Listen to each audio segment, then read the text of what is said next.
Something of mine. They say fishing is relaxing, and it can be, if you catch a damn thing. I had been at the creek since sunrise, the sun was now setting, and all I had caught in that time was, I shit you not, a small leather shoe. Throughout the day I saw an old man fish from a pitch on the opposite side of the river. It was like clockwork. He reeled in fish after fish for the whole day.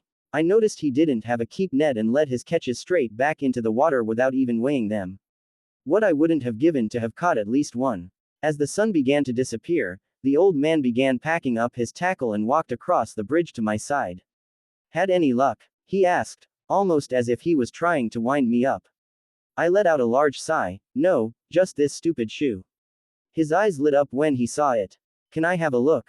He asked. Sure, you can have it if you want, I said, confused. He sat on the bank next to me and picked up the small piece of footwear. You found it, he said as his voice broke. He turned it over in his hand and cried. Are you okay? Very okay, he replied. He touched it to his face. A few minutes passed and I was lost for words. He leaned over, opened his tackle box and pulled out some rotten fabric. This was his t-shirt, he said, showing me a faded green top. His shorts, his voice broke again. His shoe. He placed the other shoe next to the one I found. The leather was cracked and hardened from years of neglect. I never thought I'd see it again. Thank you, he said, hugging me tightly. I patted his back, not knowing what to say. He placed the clothes back in his tackle box and got up. What happened? I asked. It was a long time ago, we used to fish here often. And one day, he looked away. I'm sure you didn't come here to see an old man cry, he said, pushing himself up onto his knees. Was he your son? No, but we had fun together. It's nice to know he'll be here with me now when I fish. I really appreciate it. Did they ever look for him? Did they drag the river?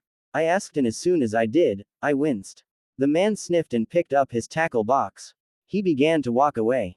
Did they know he was here? I asked without thinking. My line tugged and my heart raced. Happens when you least expect it, doesn't it? The man said, walking away. I grappled with the fish, pulling back on the rod, seeing the tip twitch, feeling the tension in my grip. I reeled in carefully, not wanting to lose it. Slowly but surely the fish tired. I was worried it had got away and wound in the line. I saw the fish lay on the surface, surrendered to me. When I landed it, I swiftly removed the hook and was glad to see the bait was missing, hoping the fish had a little reward for the struggle. It was a decent size, and I was more than happy to let it go free. I placed the rod on its rest. I threw my remaining bait into the water, pleased I had finally caught something, and packed up.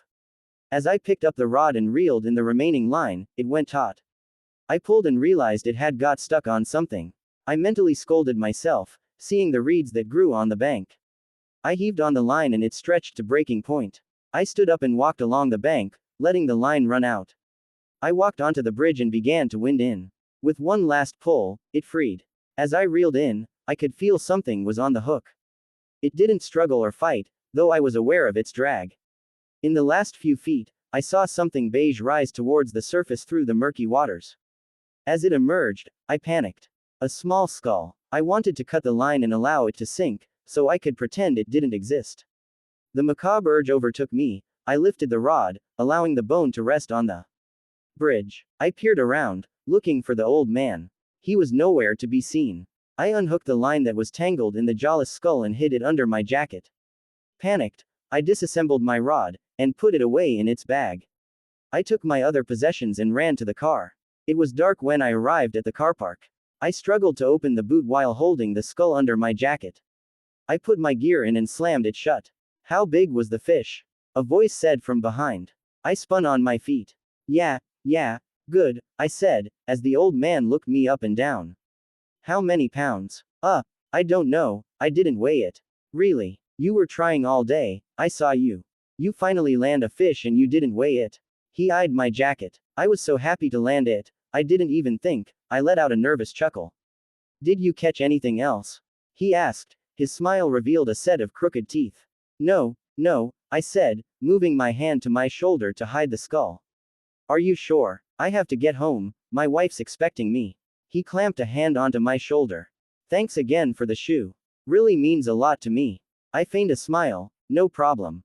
I got in the car and saw the man hobble over to his rusted Land Rover. I let out a big sigh and drove home. I parked in front of the garage and went inside.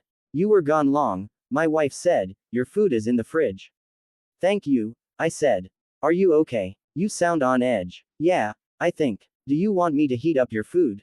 No, I'll do it, I said, leaving my wife in the living room, watching TV. I placed the skull on the sideboard and turned on the light. It was so small. You could see the adult teeth above the milk teeth, waiting like little soldiers, for the time their owner would grow up and they'd be on duty. I placed my food in the microwave and the security light out front lit up. A rusted out Land Rover had stopped outside the house. The blinds on the window were open. I snatched a look at the skull and realized it would be visible from outside. I closed the blinds. I took out my phone and dialed the police. I spoke to a nice woman who said that they'd send someone round immediately. There was a knock at the door. Before I could tell my wife not to answer, the old man had entered the house. I'm a friend of your husband's, he said. We go fishing all the time. Oh good, she said, I'll leave you to be. The old man smiled at me as my wife left the hallway for the living room. I think you have something of mine, he said, striding past me and into the kitchen. He picked up the skull and rubbed it to his face, letting out an excited purr. He placed it under his jacket and approached me. You didn't tell anyone you found it, did you? He asked with a plastic smile. I shook my head in fear. Good. He left the house. The police arrived minutes later and I told them what happened. They asked if I still had the shoe and the skull. I told them no. They stared at me with incredulity. I asked them to search the river. They said they needed something concrete to go on before they'd investigate. I was shocked. But I guess this is the result of budget cuts. I've told a friend of mine, a scuba diving instructor, and he says he's up for it. So we will bide our time and find the remaining bones.